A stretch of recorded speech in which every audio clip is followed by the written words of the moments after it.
Well, this is going to be fun, isn't it? Because my name is Simon Miller. Welcome to What Culture Wrestling. And the biggest thing the internet likes to talk about is what was the worst match of all time.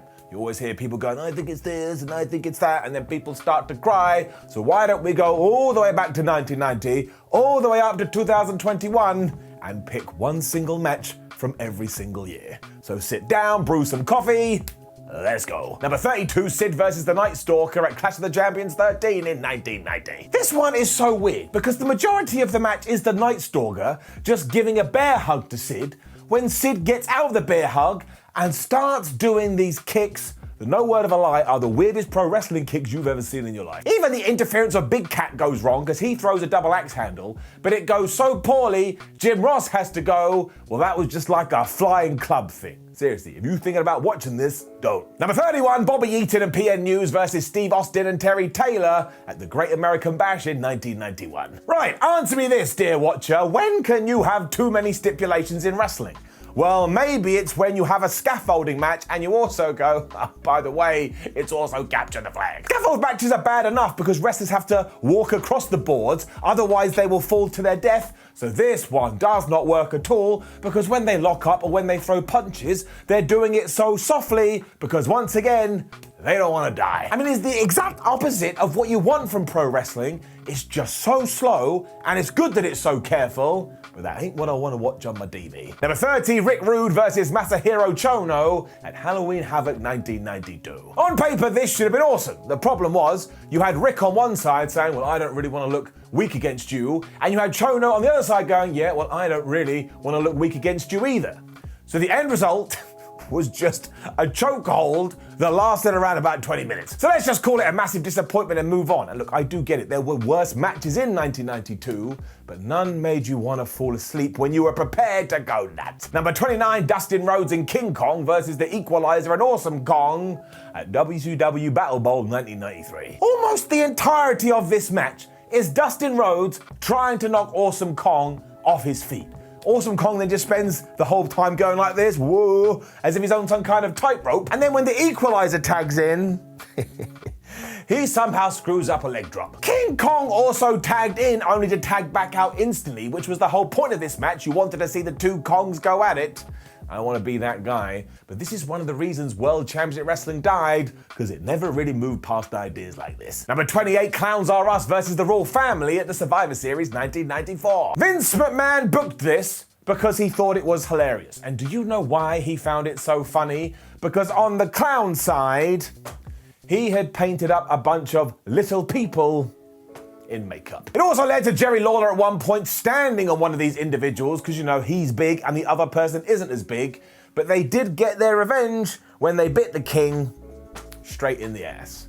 Hands up if you know why in the mid-90s WWF was struggling. Number 27, Diesel versus British Bulldog at In Your House 4 in 95. Another Vince McMahon special because he hated this match so much that when the show was over and he was done on commentary, he reportedly took his headset off and threw it on the floor before he stormed off to the back. Now, I don't know about you, but if that's how the boss reacts to your match, I think you did a good job. He was completely right to do this as well. It is the most slow-paced, plodding thing you've ever seen in your life, which makes no sense because the British Bulldog could go and Kevin Nash understood how to work. These two just did not mesh. Number 26, Hulk Hogan and the Macho Man Randy Savage against the Alliance to End Hulkamania at WCW Uncensored 1996. You are about to learn why in 1996 WCW was like, Hulk Hogan, would you please turn heel? Because we can't do anything with you as a babyface anymore. Hence this ridiculous cage match where we quite literally took every single bad guy we could and said, oh no, they're gonna try and kill Hulk Hogan. And Hulk Hogan still somehow won. What makes it even worse is that Randy Savage is in this match, but he is reduced to such a big-time player, you'd never guess that he used to be the WWF champion, and you can just smell Hulk Hogan's fingerprints all over this, and it is not good. Number 25, SABU versus the Sandman from ECW November to Remember 1997. So this is exactly what you would expect SABU versus the Sandman to be. The problem was, it was just a bunch of spots that he put together that were incredibly violent, but getting from one to the next was an absolute disaster. This goes about 15 minutes, and honestly, it should have gone about 5. I mean, the Sandman accidentally propels a ladder into Sabu's face after he has fallen on the steel thing to begin with, and that was not meant to happen. And if you can stomach it, you should go and watch this one, because the entire time you'll be like, flood me, how did they survive? Number 24, Hulk Hogan versus the Ultimate Warrior at WCW Halloween Havoc 1998. I mean, just go watch it, if you dare. In no way should we have been doing Hulk Hogan versus the Ultimate Warrior round 2 in 1998, but WCW just didn't have a clue how to put this together, and by the time you have Hogan trying to light fire paper that won't light, you just want the ground to gobble you up. There's also so much of nothing because neither guy really wanted to bump around that much. This is such a disappointment. If you remember their match from WrestleMania, just watch that and pretend this never existed. Number 23, the Bushwhackers versus Nikolai Volkoff and the Iron Sheik at Heroes of Wrestling 1999. I mean, there's only one way to sum this up, and that it's all 4 guys are absolute legends, and they have entertained me over the years, but in 1999, they had run out of gas, they didn't have any cardio, and they probably shouldn't have even been doing a headlock. The Iron Sheik could also legitimately barely move. I mean, his knees look like they're about to explode, and the rules are just not enforced.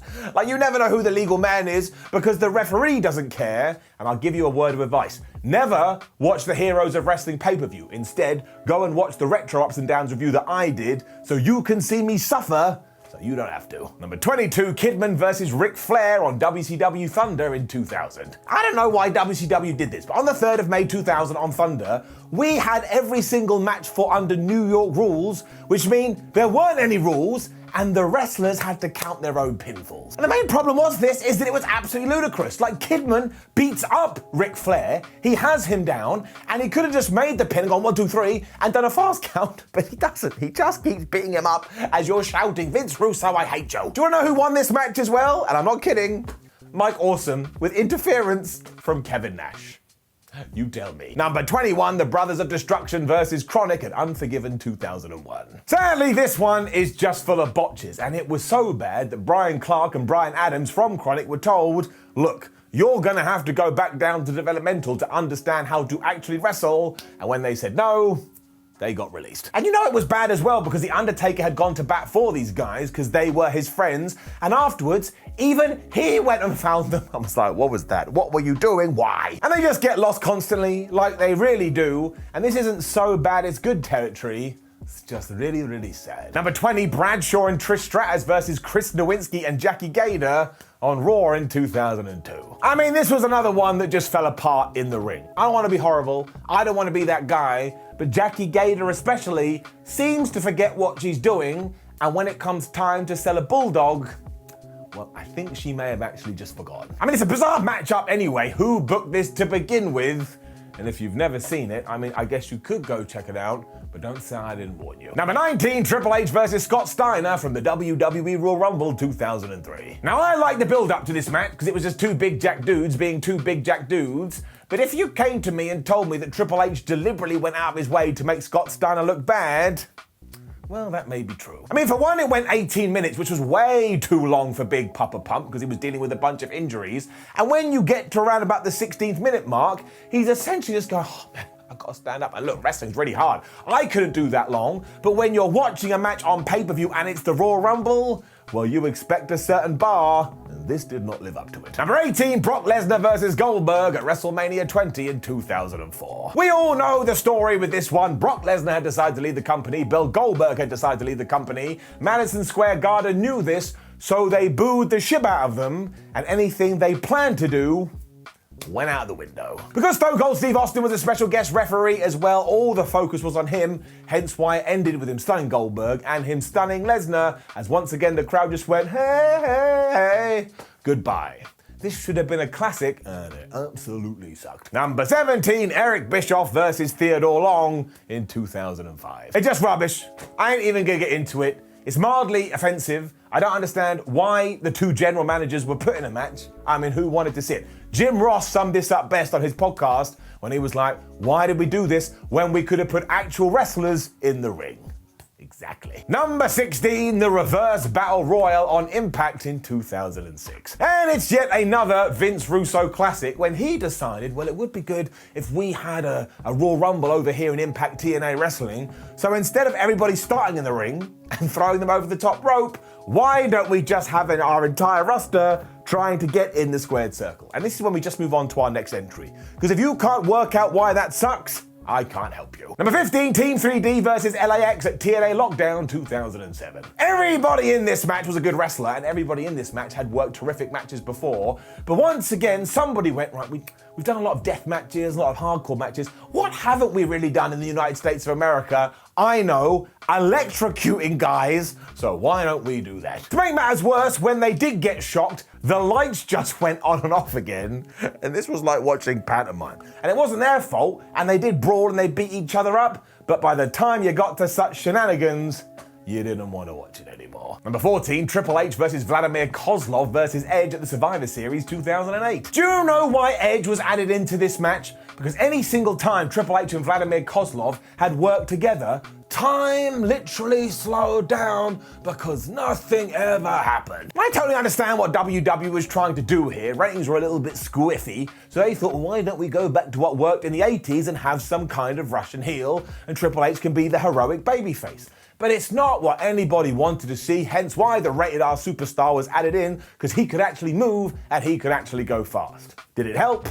Not really. Number 13, Jenna Morasca versus Sharmell at TNA Victory Road 2009. It is the slaps or the strikes from this one that put it in last place, because all you need to do is watch the match for about 30 seconds or go find the gif that did the rounds at the time, because Jenna Morasca does take her hand and she starts like moving it towards Sharmell's face, but if you told me that she was actually hitting her, I would call you a liar. Now, to be fair, this is so bad it's good that it will make you chuckle away, but once you've seen it once, you never want to watch it again, because then it just becomes a little bit depressing. Number 12, Caitlyn versus Max Steen on WWE NXT in 2010. This one was not fair, because neither of these people should have been in the ring, especially on television at this time, because they weren't ready. They needed more experience away from the cameras, but no, we just had to go and do this. I mean, I don't really want to say anything about Caitlyn or Maxine, even though Michael Cole did, and my word did he just lay into them as much as he possibly could, because it would be right now like somebody coming in and saying, Simon, you gotta cook a muffin live on camera. The muffin would suck, because I am not ready to cook muffins. It also ends with a sunset flip that you have to see to believe, but again,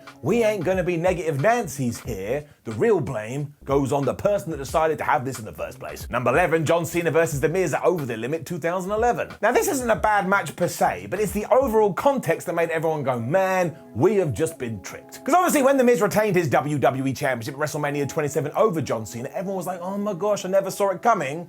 But the only reason we did do this is because almost instantly we got to Over the Limit and The Miz and Alex Riley just beat John Cena up for 20 minutes when Big Match John went nope, and he kicked The Miz's ass and he won the title. It just goes to show that once again WWE was just trying to circumvent your expectations, which yes is the name of my brand new EP, but when we're nerds like we are, you can see it coming a mile off, and it kind of annoys you. Number 10, John Cena versus Johnny Laurinaitis at WWE Over the Limit 2012. I mean, I don't even know how to go into this. We had some brilliant professional wrestlers as a WWE champion, but WWE decided to focus on John Cena versus Johnny Laurinaitis that ended when the Big Show turned heel for the 42,922nd time, and they expected us to care. No. Number 9, Bray Wyatt versus Kane from WWE SummerSlam 2013. Now this is an interesting one because I was here live for this match. I was sat in the arena and everybody was quite excited because it was Bray Wyatt's proper in-ring debut. Fortunately, somebody had also decided we should do an Inferno match,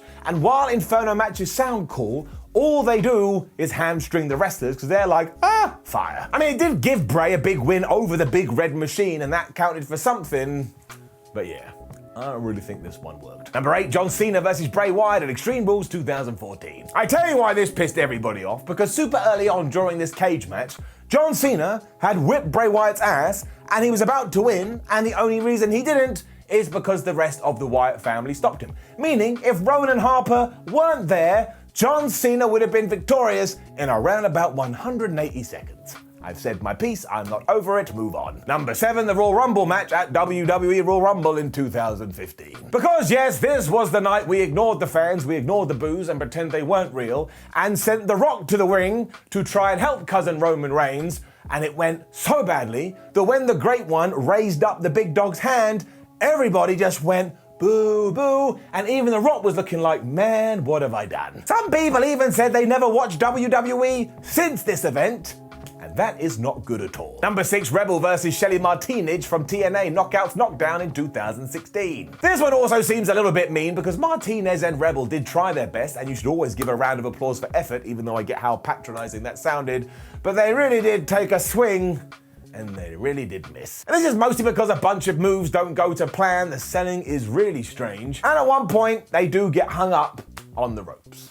I mean, could I do any better? Probably not. Number 5, Bray Wyatt versus Randy Orton at WWE Payback 2017. Yep, this was the House of Horrors match, which actually I respect WWE for. It was a cinematic match before cinematic matches became a thing. It was quite creative, it was different. But have I ever watched it again since? No. There's also a lot of teleportation going on. And not just from Bray Wyatt, which would make sense, but also Randy Orton. Because at one point they go, and they just appear at the arena. I don't really think we thought this one through. Number 4, DX versus the Brothers of Destruction at WWE Crown Jewel 2018. We don't need to go on about it. This match actually never happened, and Shawn Michaels' last match was his retirement match against The Undertaker at WrestleMania. It's just an absolute farce, all right? It just is. Triple H gets injured, Kane's mask comes off, they all just collide into each other at one point, and let's not pretend they're not 4 tremendous professional wrestlers who have legendary status. This was just not very good. Number 3, The Fiend versus Seth Rollins at Hell in a Cell 2019. I mean, this fell through the floor so badly. Not only did we ruin The Fiend, who was basically brand new at this stage, kinda, but we also had to turn Seth Rollins heel. This was also when a Hell in the Cell match was stopped by the referee, even though the whole point of the stipulation is you can do whatever you want. I can't go back here, so we've talked about it, and let us never speak of it again. Number 2, the Money in the Bank ladder match at Money in the Bank 2020. Now, I will be honest with you, I quite like this, because I thought in the middle of the pandemic, WWE was really creative, as we did have a bunch of guys and a bunch of girls running through WWHQ to try and get the fabled Money in the Bank briefcase. There was a few problems though, mainly when Rey Mysterio and Aleister Black were thrown off the edge of the building, clearly died, and it was never mentioned again. So look, it's just a bit silly, right? I understand why it wasn't everybody's cup of tea, and once again, have I ever felt the need to go back and see it twice, even though I always want to watch Money in the Bank ladder matches? No. Number 1, Charlotte Flair versus Nia Jax from Raw in 2021. I mean, it wasn't even a wrestling match, because in a wrestling match you have 2 people that are working together, and I still have no idea what happened here, but Charlotte Flair for some reason pissed off Nia Jax, and Nia Jax for some reason pissed off Charlotte Flair, so they basically started to fight in the middle of the ring for real, and I don't care who you are, that never works unless you've planned it beforehand. I mean, it's awkward. That's the problem. It's so awkward you just start cringing as if you're watching Curb Your Enthusiasm, but again, with Larry David, he wants you to have this feeling it's intentional. I mean, they slap each other in the face at one point, and these are real slaps. What the flub was going on? Now, if we have missed out any matches, make sure you leave them in the comments below, and don't forget to like the video, share the video, and subscribe. It is absolutely free. Then go to whatculture.com where you can read articles like this. Make sure you come say hello on social media. Don't do that with your hand. It's creepy, and we have loads of videos. I promise you'll like at least one. My name is Simon from What Culture. I want to use this juncture to say that I respect all professional wrestlers and fair play for them to get in the ring to begin with. See you soon.